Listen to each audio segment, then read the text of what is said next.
this weather, it doesn't look like we're going to be able to fly the drone. I think we'll just wheel through as far as we can. We'll insert some other drone footage we have of this exact spot. And yeah, it's kind of just pouring rain everywhere, and I'd like to complain, but the forest fires need all the rain they can. It's been nuts this year. Something else might pop up. If so, we'll keep you in the loop, but this might be the end of the series. Our summer holiday coming to a close. Back to the real world. Anything you want to say? No. Are you sure? Yeah. How sure? Pretty sure.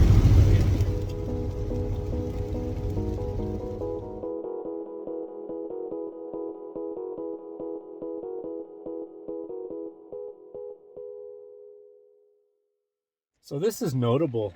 They have put in at least 3 rest stops with bathroom facilities and everything since last, I want to say I was through here like 3 or 4 months ago before the summer. And it's kind of crazy. Huge pullouts. One was like a massive parking lot. I didn't see it until we were already beside it. I would like to have stopped and took a video of that one. But like, these are crazy. This place has gotten inundated since COVID started.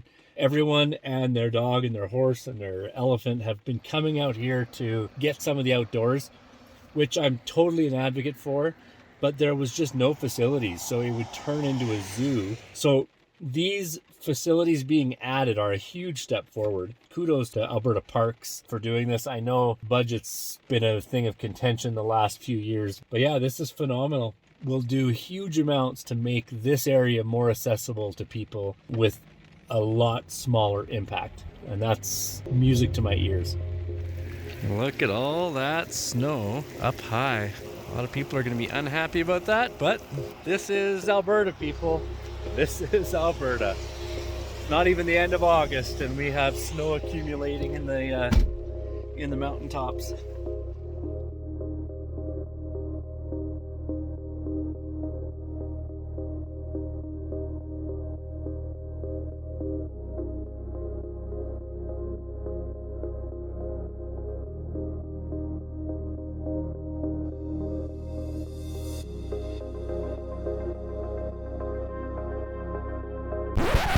So a little bit of a change of scenery.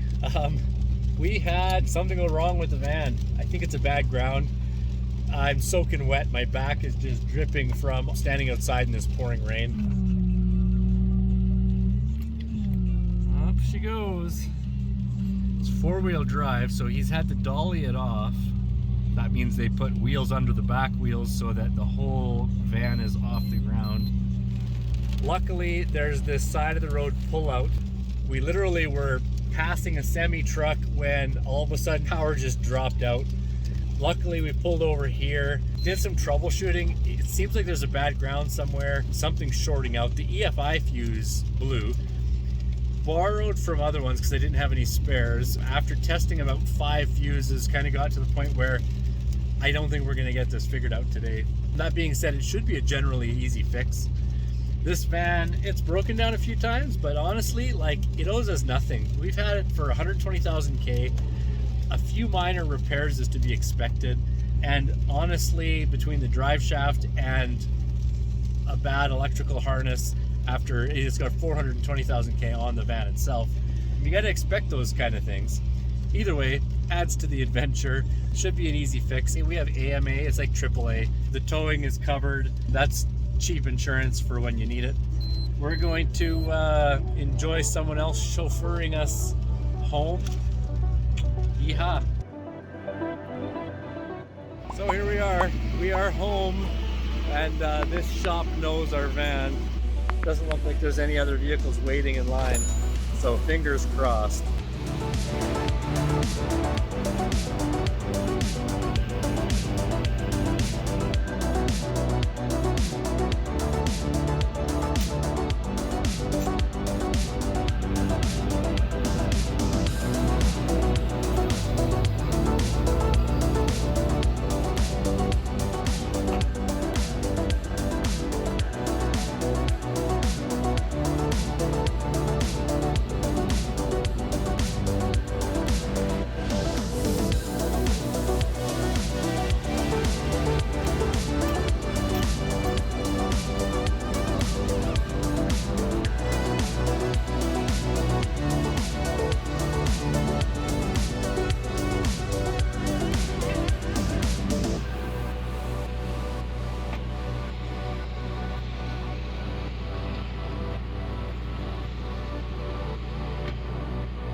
case you were wondering, we keep our problems consistent.